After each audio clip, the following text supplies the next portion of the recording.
There are people among us who are supposed to be our own intellectuals, our own moral leaders, like Tumi and Monzo, suggesting that we have to find a way to remain in that colonial prison. And that's one of the things that happened in 2018. Yeah, well, before Tumi and Monzo came, remember there was a bilingualism commission.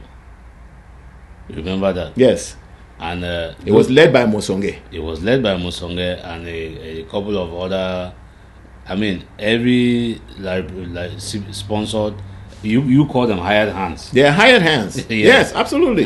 You call them hired hands. So they went out and said, well, these people said that they have French teachers in their classrooms teaching their children in French, and they have civil law judges in their courts. So maybe if we create a bilingualism commission to look into this, maybe we can hire more French teachers to bring, because the people are unable to. You speak in very clear terms. It is like you are speaking Latin, or you are speaking gibberish, something that they don't understand. Yes. You're speaking Lingala or something like that. The people said exactly what was the problem, and it is not something they did not say it in 2016. This is something that Dr. Fonlon, from the very beginning of this 1961 thing, was saying. Some of the British people were saying, everybody was saying it, and we'll keep saying it up till now. And somebody will come and say they want to create a bilingualism commission. We say no, that is not what we are talking about. And then they go around, spend money trying to talk to people. Then they go to Bamenda, and Bobejua comes out and was very clear about what we are not talking about. Mr. Chairman, we don't have any problem with bilingualism. We don't have any problem with multiculturalism. We don't, for Christ's sake. We have a problem with vivre ensemble. Not vivre ensemble in the sense of eating achu or eating ndole, or wearing the aguada or wearing the Northwest Dala. No, that's not the problem. The problem is one of recognition. The Anglophone problem is what we have before us. Can you address it like the Anglophone problem? Let us stop deceiving ourselves in this country, where a people freely came to meet their brothers who were already independent, so that we could form one country and see how we could forge ahead to leave a better place for our children to come. But what do we have? One of annexation, assimilation, where there's so much ignorance on the history of this country, where there's so much arrogance on the part of a few who are chopping fat on the resources of this country, where there is marginalization, where there is arrogance, I dare say, total arrogance, which is unacceptable. Until we change our ways, there is no way forward for us together. He lectured the guy. Yes. Musonge was sitting up there like a statue. I think he was a statue because they did not hear anything that guy said. You remember when they left from there, they said what? They said they want Ahidjo. The Bamenda people have said they should bring back Ahidjo's corpse. They did not hear. But as you're talking here, I'm thinking about these people, because these people are well educated. Musonge went through Sase, right? Yes. These people are well educated. Either they are people of no conscience, or they are people who have the ability to commit mass murder on their own people.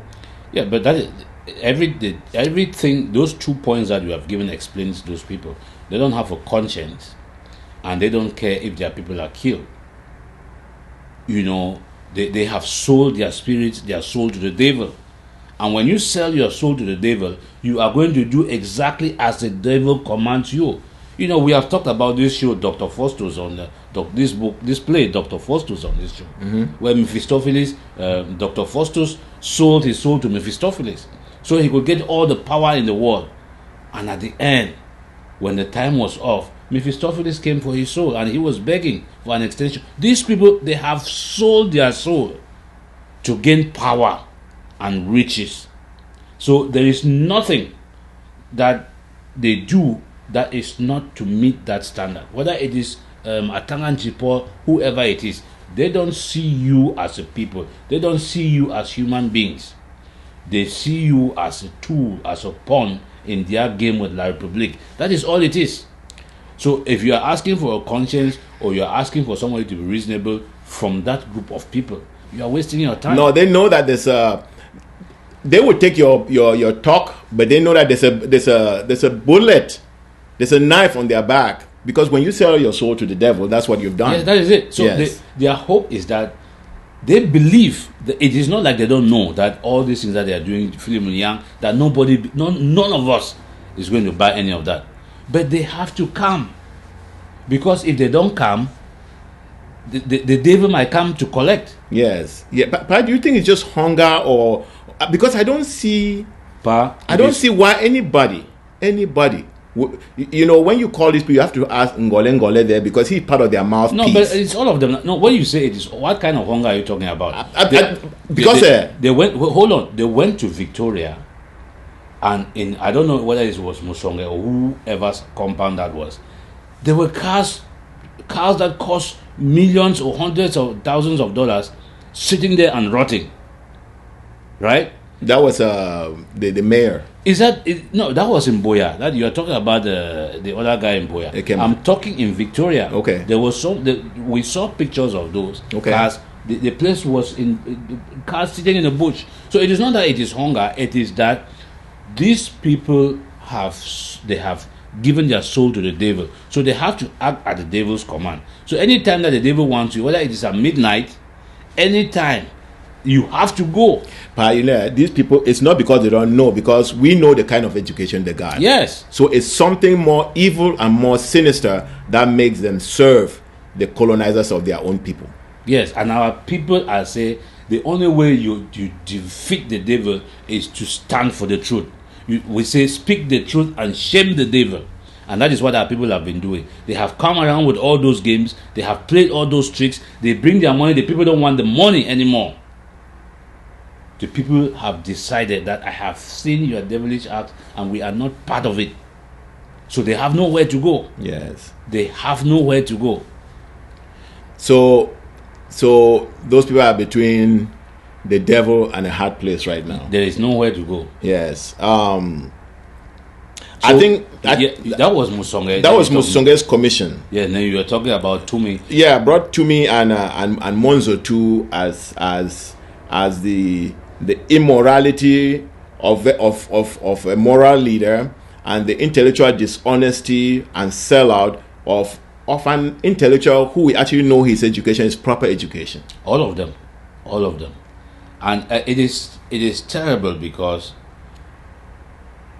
I just referenced the interview that Cardinal Tumi did after one of his summer visits to Kitium, Kikakilaki, where he went and came back and told us about the burnings and the lootings in that part of it, because he goes to his village. And he clearly said that is done by La Republique soldiers, or if you can call them soldiers, and that is ineffective, because because he asked the people that who did this, and the people said it is La Republique. And then Cardinal Tumi would turn around and say, we are not speaking with one voice. We need to come and tell La Republique what we want from La Republique in one voice. And Monzo. And remember that Monzo, you talked about intellectual dishonesty. We sat with him in Atlanta. I mean, that was a painful day that we spent in Atlanta with them. Listen, but everything, he wants to use the fact that he has worked in the United Nations, he is a lawyer, and he has done all of this to come and tell you people that please listen to me. You guys are never going to get anything that you are asking for. Let's not fool ourselves. And I've said this over and over again and attracted rotten eggs and tomatoes. What remains is missiles against me. But since it corresponds to what I believe in to be true, I will continue to say it.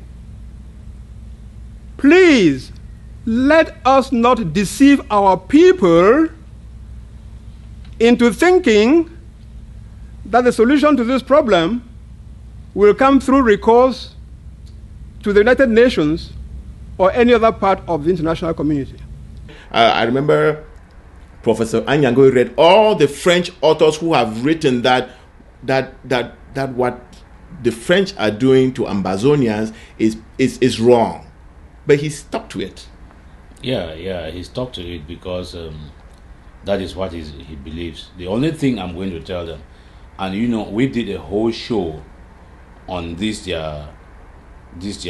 conference thing. Mm-hmm. Yes, we exposed it. Yes, he wrote a letter. We went through that and explained to our people we call it the smoke screen that they are trying to play. Yes. What I'm going to tell Cardinal Tumi today is that he is at the last stage of his life, and that village that he goes and visits every summer, he might not have an opportunity to visit that village because I think for the past how many summers he has not been there. Yes, and it's probably burned down now. So, but in April of 1993 and in 1994 in Bamenda with the AAC1 and AAC2 that you guys are trying to organize an AAC3 now, we all met and spoke with one voice. Dr. Munzo, you were the rapporteur of those two conferences, and you and Elat and all the other people, and you sent that document to La République. What we agreed then, what we were asking for, I don't know, it's 24 or 25 years today. And you, Dr. Munzo, you have said La République has never acknowledged receipt of that document. That was us speaking in one voice. We made it clear, we told them the problems and how we could fix it. They went into a tripartite conference, did this and that, and came out with some fake constitution. We have given all of this time waiting, and it has not happened.